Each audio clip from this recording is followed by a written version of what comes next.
Hi guys, welcome back to my channel. My name is Janet. How are you guys doing today? Today's video is going to be a wrap up on the video that I did earlier in January on 10 brands I want to try in 2020.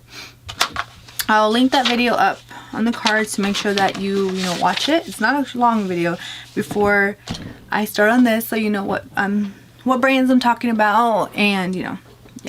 Okay, so for 2020, I chose 10 brands and I just wanted to try them. I've never tried them, and if it was one or two items, whatever, I could try. I didn't put pressure on myself to try the whole brand, just what interests me, because if you buy the whole brand and then there's something that doesn't work for you, or just you weren't interested, you just needed that product for a full face, then it's something you're going to probably end up decluttering. I didn't want that to happen. So yeah, that's the basis for that. Forgot to say, if you liked this look, I will be I'm not sure if it'll be up before this video or after, but if not, either way I will link it. And I hope you enjoy all these holiday looks that I'm creating. I love this look. It is so just like snowy to me. And then also don't forget to subscribe to my channel if you haven't, and hit that like button to let me know that you're liking the content, and then follow me on Instagram. Go ahead and see how I did with these 10 brands. Alright, so as you guys know, let's start with the first one, Kokie Cosmetics. I was able to try Kokie Cosmetics, and I actually made a list of everything that I tried so I could really talk about it. So I have a video that I will link in the cards or down below, I'm not sure, depends on. I will have it linked for you to watch. And I tried lipstick, bronzer, eyeshadow, concealer, and mascara. So for the lipstick, it was a matte liquid lipstick, a matte regular lipstick. I thought it was pretty good. Not like mind-blowing or anything that call home, write home to write home about, but it was a pretty good lipstick formula, especially if you like more of a regular bullet lipstick, which wasn't really like a bullet lipstick rather than a liquid lipstick. The bronzer was okay. I did hear a lot of people complain about that it was a little bit too yellow or too orange, and then the actual size of the bronzer, the packaging came in, it was a little bit too bulky. I've tried a lot of bronzers this year, but it was definitely not up there as far as my favorites. I liked it, I didn't love it. I would recommend other bronzers over that one, but I just wanted to let you know what I thought about that. There was an eyeshadow, liquid eyeshadow that I purchased. I thought it was okay. It was more of a metallic rather than something that was glittery, and it was okay. The wear time on it was okay, if I remember correctly. I think so. Okay, the two items that I did love from Kokie Cosmetics were the concealer. Oh my gosh, that is such a good everyday concealer, and you just want something light and not too drying, very light coverage. Not very light coverage, like maybe light to medium, because you can build it up. I would recommend that one. It's about $7, I want to say. I don't remember the price exactly. And the other thing that I absolutely fell in love with was the mascara. The mascara was so good. Again, I feel like this was more of an everyday mascara, but I love to layer it. I layered it a lot with the It Cosmetics superhero mascara. I did not like the It Cosmetics superhero mascara, but the Kokie one was so good. It claims that it will add volume and length, and yes, it does. I really enjoyed that mascara. It was really good to try more drugstore mascaras. I hadn't been trying drugstore mascaras as much in the past, so that was very enjoyable. The next brand is Sydney Grace. Now, I have purchased a whole bunch of eyeshadows from Sydney Grace. We have the Enduring Love palette, and I also purchased a blush. However, I have not tried them because I was going to put them in this month for Shop My Stash, but then I wanted other palettes. So what I decided to do was going to do an indie focused month of Shop My Stash as far as eyeshadows, and I will be doing that for next month, for January. So I will give you my final thoughts when I do that. But I did purchase some to try, so I'm excited to try it. And I mean, I swatched them and they feel so nice. Like probably some of the creamiest shadows I've ever swatched. And I know that swatches are not indicative until you try them on your eyes, but I mean, I've heard nothing but amazing things about Sydney Grace shadows, so we shall see. And definitely will be doing like a video focused on that for next month. All right, the next brand that I tried was Milk Cosmetics blush. That's the only thing I've tried from Milk Cosmetics was a blush, and it was their Queen Bee Digital Dust Dual blush, and I really did enjoy it. I wouldn't say it was my favorite blush that I've tried this year, but it was definitely light.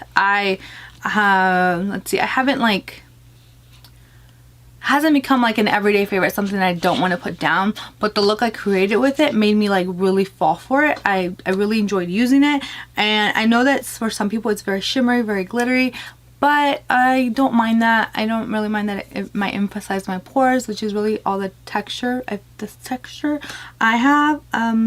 But I really did enjoy it. I might consider maybe in the future purchasing that mauve shade, but for right now, I love that unique color. That is what I really love about it, because it's like an orangey, bronzy, yellow honey tones, and I paired it with the Urban Decay Honey Palette. Chef's kiss look. That was one of my favorite looks I've done this entire year. All right, let's do a couple of brands that I did not try. I was not able to try these. I didn't get to them. Joa Beauty, I just didn't have a chance to go in store and figure out what I wanted, and then when I did kind of go and look in store, I was like, do I really need to, you know, buy this? Do I really need to get this?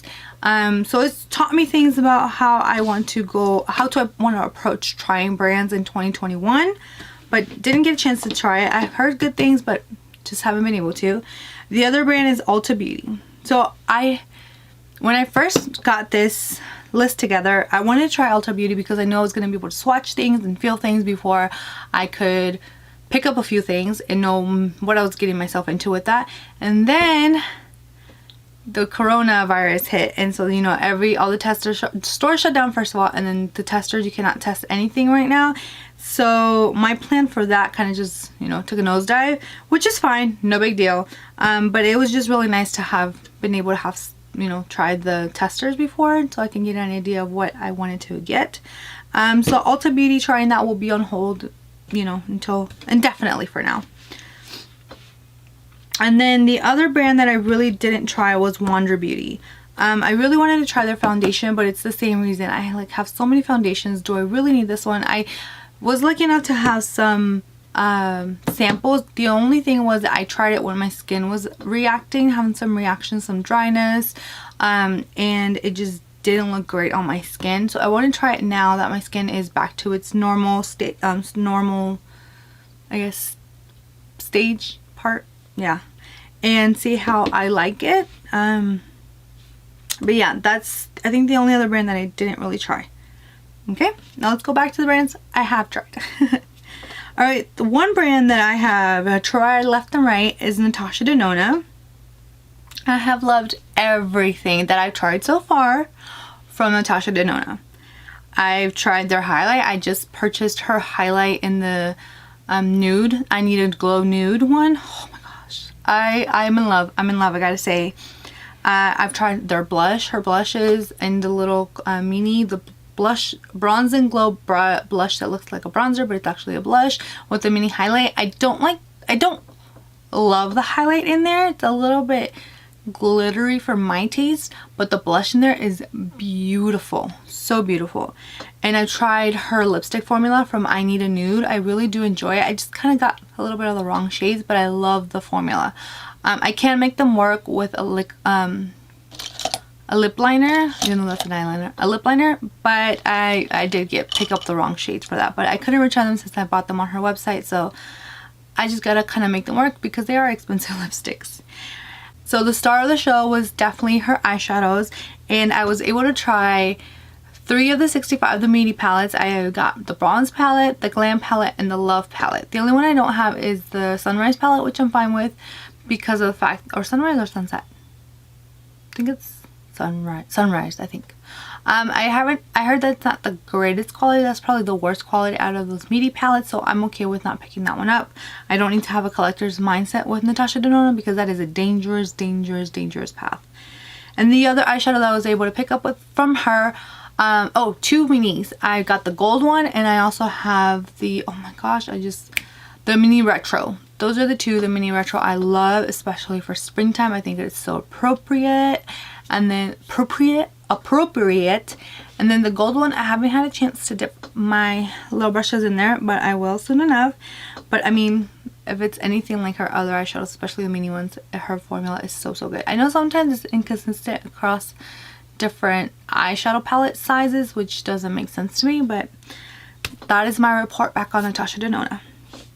Okay, Thrive Cosmetics. I was able to try a couple of their things, and their mascara I haven't tried yet because I have other mascaras that I have to work through first, but I'm pretty sure that I will love it, so I'll get back to you on that one. Their CC cream, I really did enjoy their CC cream. It was really good. I wish I had just gone a shade lighter. I think that's what's like keeping me from loving it, and also the fact that it has chemical sunscreens rather than physical sunscreens. That's also a little bit of a deterrent for me to going from like to love. I like more of a physical sunscreen rather than chemicals, but I do enjoy the coverage. I love how it looks on my skin other than that, so which is why I really did enjoy the CC cream. And then their powder, oh my gosh, their powder has been one of the best I've ever tried. It is so good. It blurs my imperfections. I can tell that it is I can tell that it is a palette up. I can tell that it is a powder that works. It does what it needs to do, what I expect it to do, what it claims to do, and it's such a good powder without making it look chalky or powdery or aged. It is just perfection in a powder. The bronzer I did enjoy. Yeah, it was a matte bronzer. I didn't get the satin bronzer. Now I kind of wish I had gotten the satin bronzer because they look like two different shades, but the only difference in them is actually their finish. So I might get the satin, I'm not sure, because this brand is it's kind of really expensive, and I would love to try some more things from them in the future. They have like such a great line, and they very much interest me. They pull my attention when they have new releases. Another brand that I tried was Honest Beauty. The only thing that I was able to try for them was the blush. Oh my gosh, I forgot the name of the blush. It's one of their cream blushes. I think the shade is Puny, I think, and it's like this pinky peachy nude that is so beautiful. I really loved. I fell in love with that blush. I felt it looked so natural, so radiant without looking too dewy. But it was so beautiful. The formula was easy to work with. I've been wanting to try that blush since Tati recommended it. I miss Tati. Since Tati recommended it, like, what, 3 years ago? Something like that? Maybe 2 years ago. Ever since then, I've been wanting to try that blush. I felt like it was just really enjoyable to work with. More than anything, just especially because it is in a pan, and sometimes, you know, we might have difficulty with those, even though it is cream, and you can always, I feel like creams are always easier to work with than with powders. But yes, I really did enjoy that blush, and I feel like it would be really great to try more products from Honest Beauty. And the last brand that I tried, I feel like I almost saved the best for last, to be honest, with the exception that I haven't tried Sydney Grace eyeshadow, so who knows, is Nabla Cosmetics. I've been wanting to try Nabla Cosmetics since Jay Kissa mentioned the Dreamy palette. I thought that palette was so beautiful, so different, the way she described the shades, the way she worked with the colors together. It looks so beautiful, and I finally had the chance to try it. I bought the Dreamy palette first from Ulta, and then I was really intimidated to make a Nabla order from their actual website because it's based in Italy, so it has to ship overseas, and I did it in the middle of a pandemic and it arrived for the most part perfectly fine, and I was very surprised considering that some things from, you know, here within country arrived completely broken, and that one arrived pretty okay. The highlighter I had already explained, that, you know, just kind of came shifted. I glued that back together and it was fine. One of the shadows was just shifted, and the way the formula is, I could just press it out and it was fine. Nothing arrived broken, nothing that I couldn't like easy peasy fix. And I was really impressed with their shipping. I am beyond impressed with their formulas that I've tried so far. The only thing that I haven't tried in depth are a lot of their lip formulas, their new Cupid arrows, and I haven't tried any other complexion products, which I will be trying in the future for sure, because every one of their things that I have tried, except for mascara, because again, I haven't gotten to that point yet. Just because I am working through mascaras again. I have fallen in love with their eyeshadows. Beautiful formulas. They have so many different finishes that it's just a joy to work with those eyeshadow palettes. Like, I'm happy when I have a Nabla eyeshadow in front of me because I know that it's going to work. I know that I'm going to love the look in front of me, and it's just like, yes, yes. Their lipstick, I really do enjoy their lipstick. I only tried one formula at, what was it, the color Platinum. That's the only one that I've tried, so I'm looking forward to trying their lip glosses, maybe a different lipstick formula. Oh, really looking forward to that. And then their skin glazing line has been such a surprise to me how much I fall in love with it. It is just beautiful. If you want something that doesn't look powdery on the skin, you want something to look more with like glow and color within, but you still want to work with the powder, I would recommend those. They are so beautiful. Like, beautiful does not even begin to like describe how they look on your skin. And you know how like a lot of people describe Hourglass looks on your skin? I think Nabla outdoes Hourglass, and their prices are much better. I just want to put that out there. So I did buy more of their items from their glazing line, or skin glazing line, and then I bought a couple more eyeshadows, which of course I don't think they're going to disappoint me. And yeah, that pretty much wraps it up for this video, and I hope you guys, oh, just to let you guys know, I will link any video that I did with these products so you guys kind of have an idea of how they work more in depth in the description box, and then probably in the cards. That may be a little bit messy. I'll have it linked for you so that way you can reference them back and see how they worked for me in like live. And I hope you guys enjoyed this video, and I will be making brands I want to try in 2021, which will be coming next month. And I hope you have a great rest of your day, and I'll see you in the next one. Bye bye.